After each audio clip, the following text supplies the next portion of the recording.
भाई सारे ध्यान तो सुन लो। दर्शन होता है।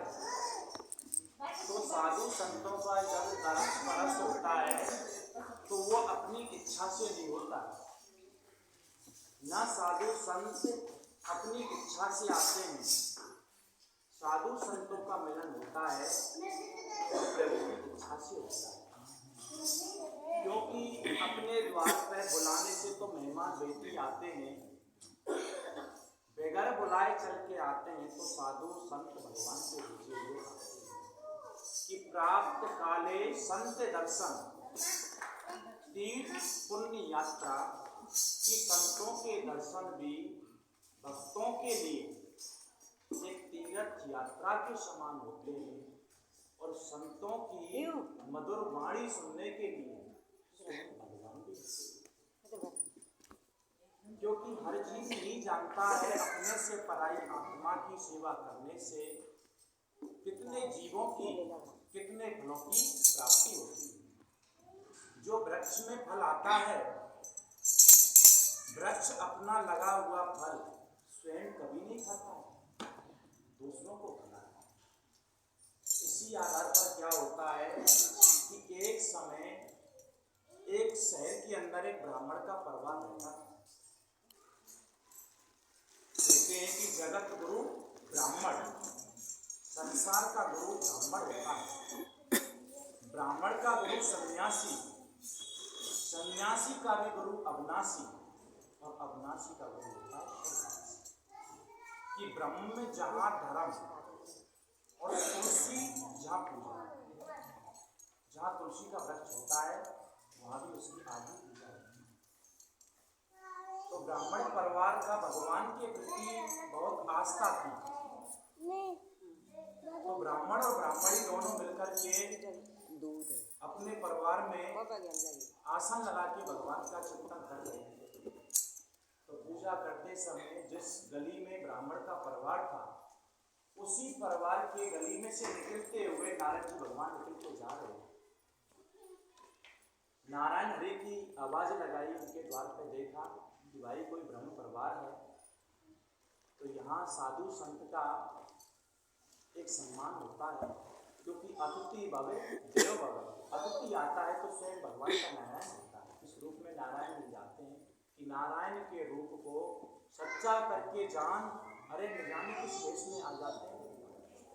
जब नारायण हरि की आवाज लगाई नारद जी ने, तो ब्राह्मण ब्राह्मणी दोनों मिलकर पूजा में बैठे हुए थे।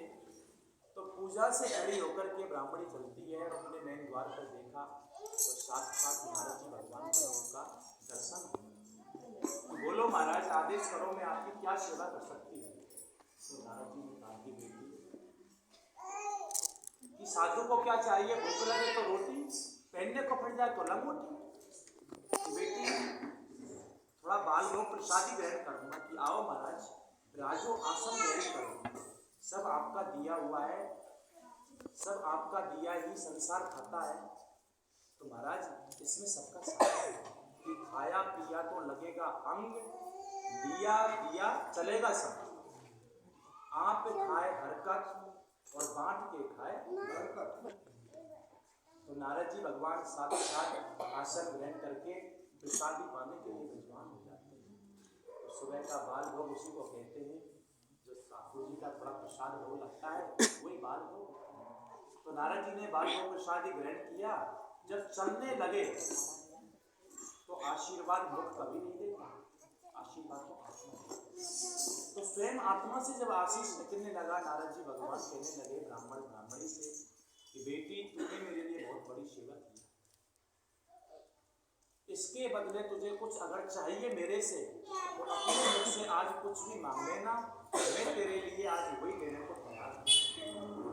तो ब्राह्मणी अपने मुख से बोल नहीं पा रही थी, संकोच कर रही थी कि नहीं महाराज, बस जो भगवान ने दिया है, कहते हैं कि सीताराम सीताराम कहिए काहे राधे राम कि महाराज जो भी है सब ठीक है, जैसा भगवान ने दिया है उसी में इंसान को खुश रहना चाहिए।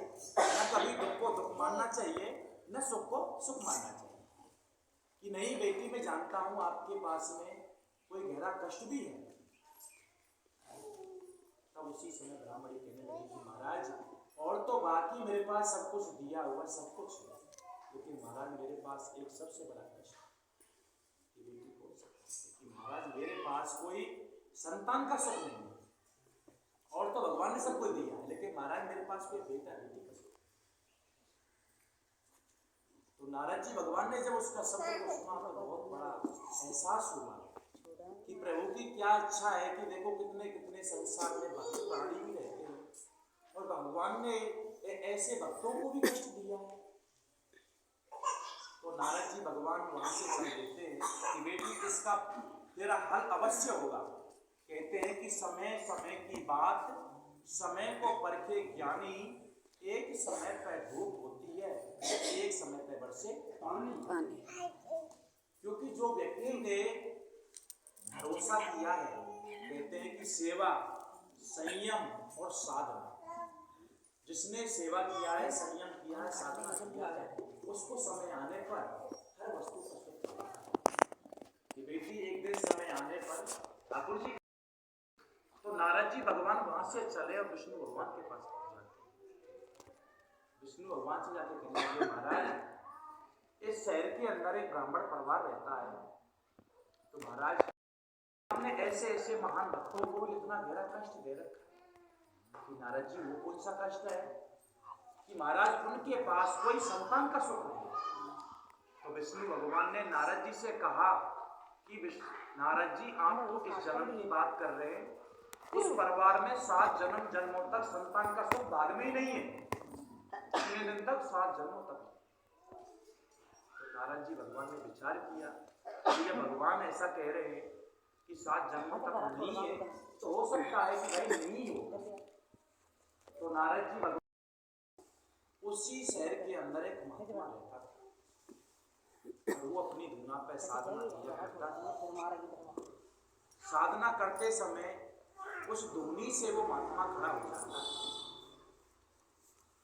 और जिस शहर में जिस नगरी में ब्राह्मण का परिवार था उसी गली से निकलता हुआ आवाज लगाता हुआ जा रहा था कि भाई 1 रोटी देगा तो 1 बेटा मिलेगा और 2 रोटी देगा तो 2 बेटे मिलेंगे।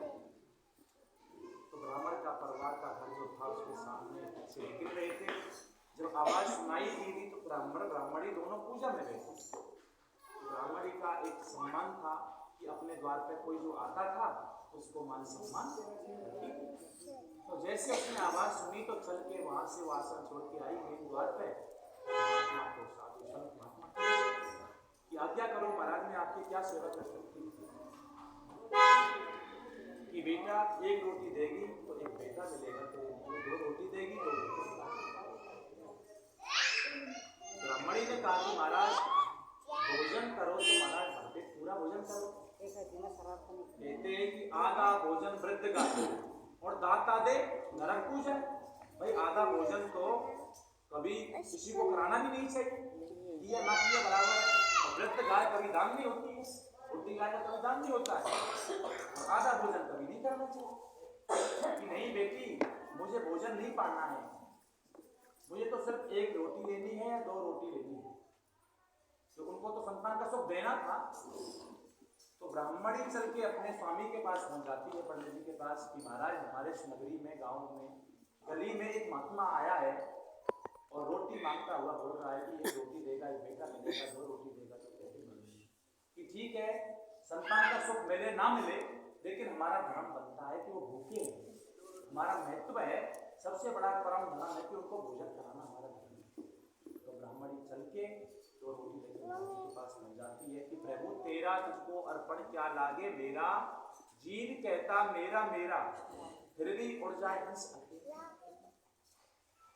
तो महाराज जी ने प्रसादी ग्रहण किया।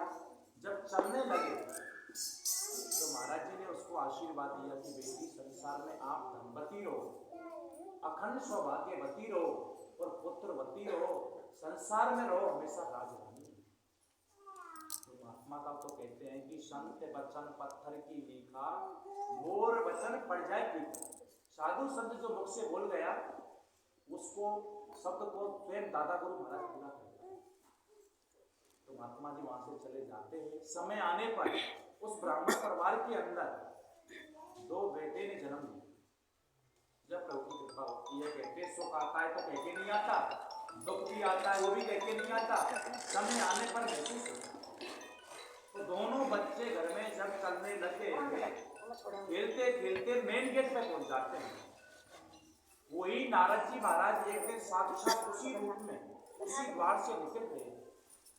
तो साधु संत जिस भगत के घर में अगर भोजन भी कर जाते हैं, उस भगत के परिवार को संत कभी भूलते नहीं है। साधु संत उसको अपने हृदय में याद करते हैं और उसके नाम की माला में चिंतन करते हैं, उसके नाम की आराधना साधना करते हैं। संत कभी नहीं भूलते। तो नारद जी महाराज ने उस परिवार में तो बाल भोग पाया था किसी दिन, उनको देखा तो याद आई कि भाई इस परिवार में ये तो ब्राह्मणी का वही ब्राह्मण का परिवार है, लेकिन इनके पास कोई संतान तो था ही नहीं।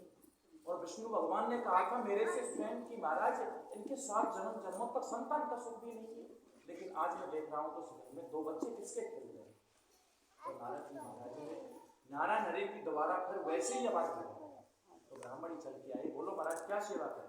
कि बेटी तूने मुझे पहचाना, क्योंकि भक्त का स्वभाव होता है सेवा करके भूल जाना, दान करके भी भूल जाना, वही एक सेवा। जिसने सेवा किया उसको याद किया, बखान किया, तो वो कोई सेवा करी ना करी बराबर के समान।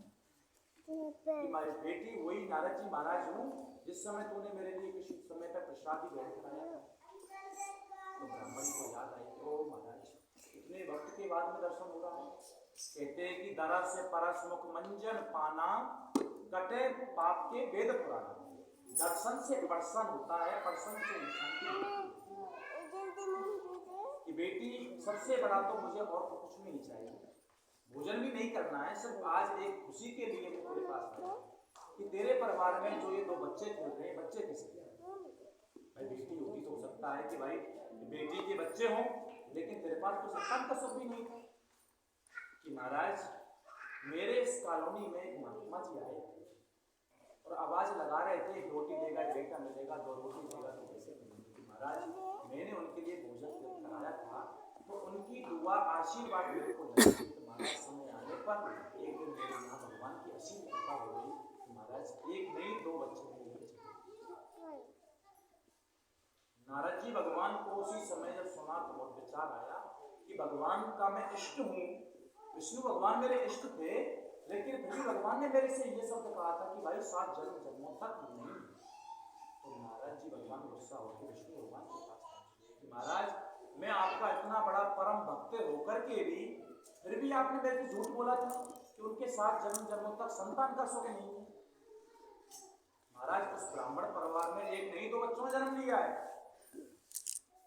तब विष्णु भगवान ने कहा नारद जी से कि नारद जी मैं मानता हूँ उस परिवार में 2 बच्चों ने जन्म लिया होगा, लेकिन किसी साधु संत की दुआ से आशीर्वाद से अवश्य प्राप्त हुआ।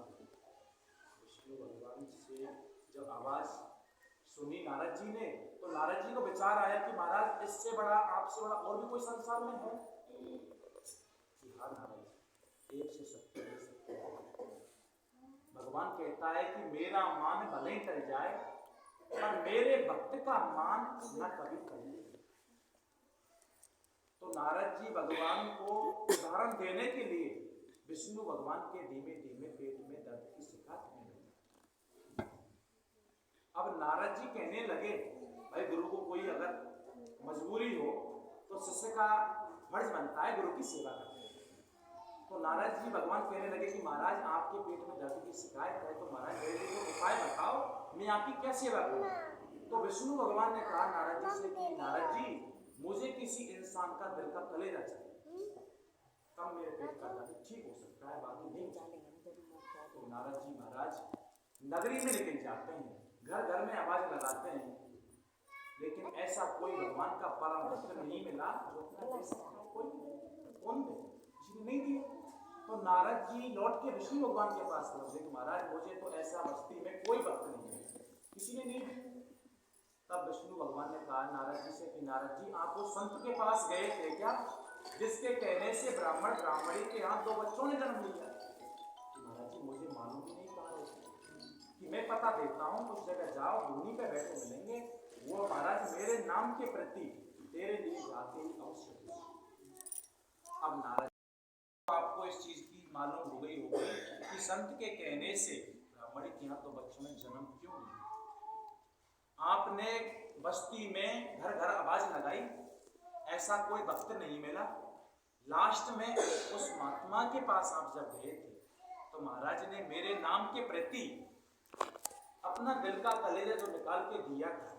तो जो भक्त मेरा इतना मुझे चाहता है तो उस भक्त को मैं भी इतनी शक्ति दे सकता हूँ कि मेरे कहने से, उसकी दुआ से, आशीर्वाद से, क्या ब्राह्मण के यहाँ बच्चे की तो क्या बात है, बहुत कुछ अवश्य। इसीलिए कहते हैं कि मंदिर ढोके बार बार, तीरथ करे हजार, तब तक दिल में दया धर्म नहीं होता है तो इंसान का जीवन गंभीर है।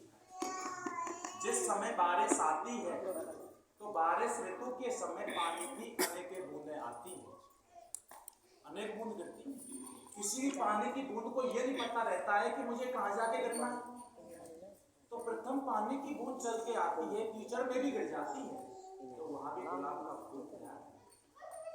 और दूसरी पानी की बूंद आती है तो बारिश ऋतु के समय जो सर्प होता है उसका बिल के अंदर वो खुलना होता है और वही पानी की बूंद उसकी जिह्वा में गिर जाती है तो विष बन के तैयार होता है। और तीसरी पानी की बूंद आती है, केले की जो गमला होता है उस गमले में गिर जाती है। इसीलिए कहते हैं कि संत मिलन को चाहिए तजमाया अभिमान, जो जो पद हम आगे धरे तो होतन यज्ञ। आज हमारा जो आपको दर्शन हो रहा है तो आज ये जो एकादशी है, प्रभु की इच्छा थी जो आपको ये दर्शन करने के लिए गोवर्धन गिरिराज जी आना चाहिए। गोवर्धन आप आते, 21 किलोमीटर की फेरी लगाते, तब आप आश्रम पे आते, तब आपको दर्शन होता।